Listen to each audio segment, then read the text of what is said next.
Definisi akhlak mahmudah. Secara global, yang dimaksud dengan akhlak mulia adalah hubungan dan persahabatan yang baik dengan Sang Pencipta atau Allah dan ciptaannya.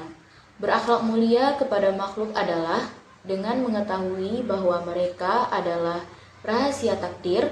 Semua perilaku akhlak yang mulia atau husnul khuluq adalah semua sikap yang mencakup semua kebaikan, ketaatan, bentuk fisik, rezeki, dan ajak mereka telah ditentukan.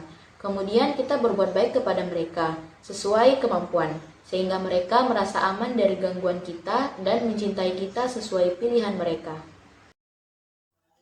Akhlak mahmudah dalam bentuk kearifan lokal.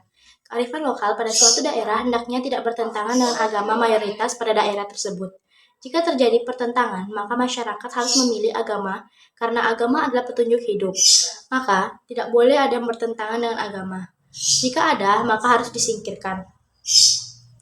Dalam bidang muamalah, umat Islam dalam berkehidupan harus selalu menghargai berbagai kearifan lokal atau local wisdom yang tidak melanggar syariat Islam dan wajib meluruskannya manakala pertentangan dengan syariat Islam, sehingga kearifan lokal tetap harus tunduk kepada aturan Allah Subhanahu wa taala, tidak sebaliknya. Kearifan lokal perlu dilestarikan dalam suatu masyarakat guna menjaga keseimbangan dengan lingkungannya dan sekaligus dapat melestarikan lingkungannya serta sebagai upaya meminimalisir dampak bencana. Apalagi kearifan lokal ini sifatnya diwariskan kepada generasi selanjutnya. Pergaulatan pemikiran tentang Islam dan kearifan lokal telah memberikan akses keterbukaan di masa kini untuk lebih kritis dalam memahami hukum Islam atas dasar definisi asy-syariah, termasuk melalui proses inkulturasi wahyu dengan budaya lokal. Mengenai hal tersebut, ketika asy-syariah telah berkodifikasi dalam bentuk Al-Quran dan Islam telah tersebar ke seluruh penjuru dunia termasuk Indonesia yang tentunya memiliki perbedaan sosial budaya dengan masyarakat Arab, maka perlu dilakukan sebuah pembacaan ulang terhadap asy-syariah dengan pendekatan inkulturasi tersebut. Hubungan Islam dan kearifan lokal. Islam sebagai agama yang rahmatan lil alamin sangat menjaga hubungan baik sesama manusia atau yang disebut dengan hablum minannas di tengah-tengah kehidupan umatnya agar terjaga persatuan dan persaudaraan yang harmonis. Dalam bidang muamalah, umat Islam dalam berkehidupan harus selalu menghargai berbagai kearifan lokal yang tidak melanggar syariat Islam dan wajib meluruskannya manakala bertentangan dengan syariat Islam. Sehingga kearifan lokal tetap harus tunduk kepada aturan Allah Subhanahu wa taala. Tidak sebaliknya, karena tidak semua kearifan lokal sesuai dengan syariat ajaran agama Islam. Kearifan lokal merupakan bagian dari budaya suatu masyarakat yang tidak dapat dipisahkan dari bahasa masyarakat itu sendiri. Karena kearifan lokal ini menjadi suatu kesatuan dengan masyarakat setempat. Masyarakat di setiap daerah pun memiliki kearifan lokal yang berbeda-beda, tergantung dengan kultur dan kebiasaan masyarakatnya tersendiri. Kearifan lokal atau local wisdom ini biasanya diwariskan secara turun-temurun dari satu generasi ke generasi setelahnya melalui cerita dari mulut ke mulut yang disiarkan melalui masyarakat setempat itu sendiri. Awalnya, ungkapan cinta tanah air yang dicetuskan Kiai Hashim Asy'ari ini dikira hadis oleh sebagian orang. Bahkan ulama-ulama di tanah Hijaz atau Mekah dan Madinah saking masyhurnya. Terlepas dari semua itu, apa yang dilakukan oleh Kiai Hashim dan Asy'ari juga kontribusi ulama-ulama lain memberikan spirit nasionalisme tinggi. Tentu perjuangan ini harus diteruskan menyesuaikan dengan kondisi yang berbeda saat ini. Cinta tanah air dapat diwujudkan melalui belajar tekun, menjaga kebersihan lingkungan, menghormati orang tua dan guru, menghargai sesama teman, meskipun berbeda keyakinan, belajar agama kepada kiai atau ulama secara mendalam, dan berusaha agar keberadaannya mendatangkan manfaat untuk masyarakat, bangsa, dan negara. Definisi cinta tanah air yang pertama, cinta tanah air dalam Al-Quran dan menurut para ahli tafsir, Allah berfirman, dan sesungguhnya jika seandainya kami perintahkan kepada mereka atau orang-orang munafik, bunuhlah diri kamu atau keluarlah dari kampung halaman kamu. Niscaya mereka tidak akan melakukan kecuali sebagian kecil dari mereka. Kedua, cinta tanah air dalam hadis dan penjelasan ulama pensyarahnya. Diriwayatkan dari Anas bahwa Nabi Shallallahu Alaihi Wasallam ketika kembali dari bepergian dan melihat dinding-dinding Madinah, beliau mempercepat laju untanya. Dan apabila beliau menunggangi unta, maka beliau menggerakkannya atau untuk mempercepat karena kecintaan beliau pada Madinah. Haji riwayat Al-Bukhari, Ibnu Hibban, dan Al-Tirmidzi. Nah, yang ketiga, cinta tanah air menurut para ahli fikih. bahwa hikmah berhaji dan pahalanya yang besar karena mendidik jiwa menjadi lebih baik dengan meninggalkan tanah air dan keluar dari kebiasaannya. Dalam kitab Al-Dakirah, Al-Karafi menyatakan manfaat haji adalah mendidik diri dengan meninggalkan tanah air. Yang selanjutnya, cinta tanah air menurut para wali. Orang-orang yang saleh senantiasa mencintai tanah air. Dalam kitab Hilyat Al-Awliyah, Abu Nuaim meriwayatkan dengan sanadnya kepada pimpinan kaum zuhud dan ahli ibadah, Ibrahim bin Adam, ia berkata, saya tidak pernah merasakan penderitaan yang lebih berat daripada meninggalkan tanah air. B. Hubungan Islam dan cinta tanah air. Orang yang beragama, benar dan cinta terhadap tanah airnya akan selalu memperhatikan keamanan tanah air, tempat hidupnya, kampung halamannya. Ia tidak akan membuat kegaduhan demi kegaduhan dan tidak menebarkan kebencian dan saling permusuhan di antara setiap orang dan setiap suku, serta para pemilik identitas berbeda yang menetapi setiap jangkal tanah airnya. Orang yang mencintai tanah airnya karena perintah agama bahkan sanggup mengorbankan harta benda ataupun apa saja, bahkan mengorbankan nyawa untuk kepentingan mempertahankan tanah airnya dari setiap ancaman, baik yang datang dari dalam maupun dari luar. Cinta tanah air dapat diwujudkan melalui belajar, tekun, menjaga kebersihan lingkungan, menghormati orang tua dan guru, menghargai sesama teman meskipun berbeda keyakinan.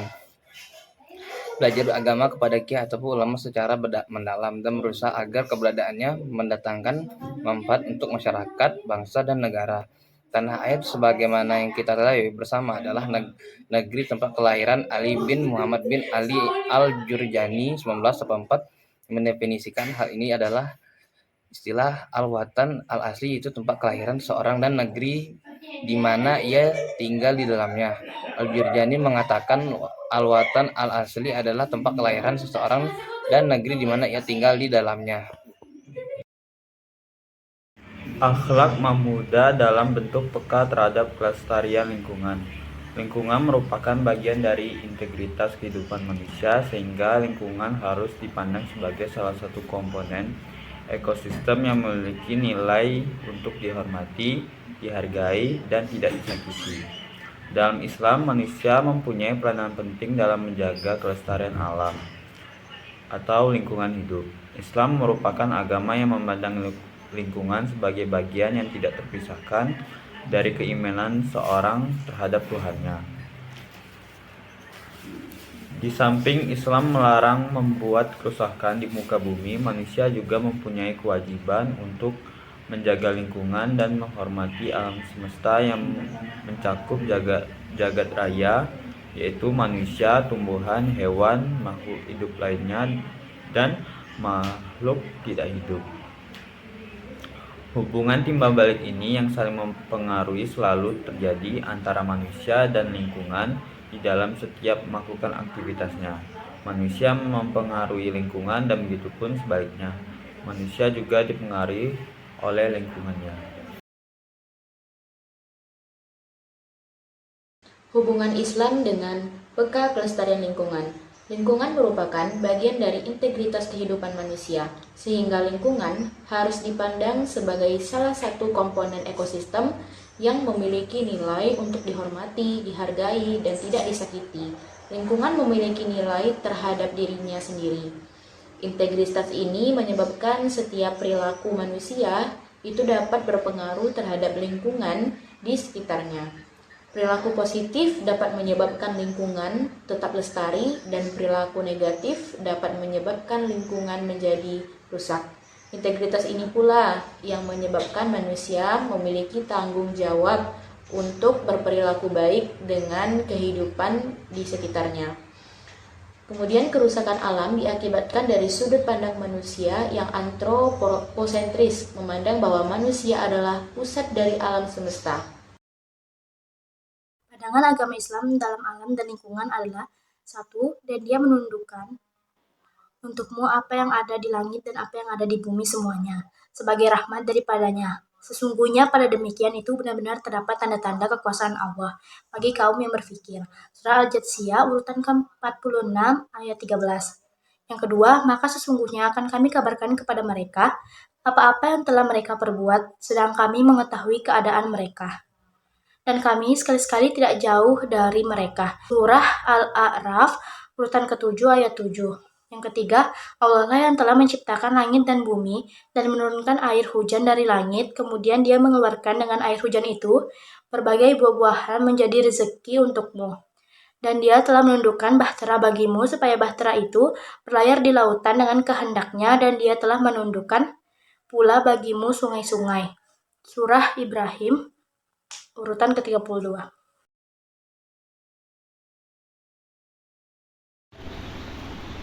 Lihat. Ih, apaan nih, jelek banget. Iya gak sih? Jelek banget. Budaya dari mana nih? Gak tahu juga sih, tapi jelek. Ih, emang ada budaya gini di Indonesia? Assalamualaikum. Waalaikumsalam. Lagi ngapain tuh? Ini lagi lihat Iya, budaya. jelek banget. Astagfirullah. Gak boleh tahu ngejek budaya orang lain. Allah Subhanahu wa taala itu berfirman dalam Quran surah Al-Hujurat ayat 11. Coba deh cari artinya. Cari Jil. Al-Hujurat Ayat 11. Wahai orang-orang yang beriman, janganlah suatu kaum mengolok-olok kaum yang lain, karena boleh jadi mereka yang diolok lebih baik dari mereka yang diolok. Dan janganlah perempuan-perempuan mengolok perempuan lain, boleh jadi perempuan yang diolok lebih baik dari perempuan yang mengolok. Janganlah kau saling mencela satu sama lain, dan janganlah saling memanggil dengan gelar-gelar yang buruk. Seburuk-buruknya panggilan adalah panggilan yang buruk, fasik. Setelah beriman dan beberapa siapa tidak bertobat, maka mereka itulah orang-orang yang zalim. Nah, sekarang kalian udah paham kan? Umat Islam itu di dalam berkehidupan harus selalu menghargai berbagai kearifan lokal.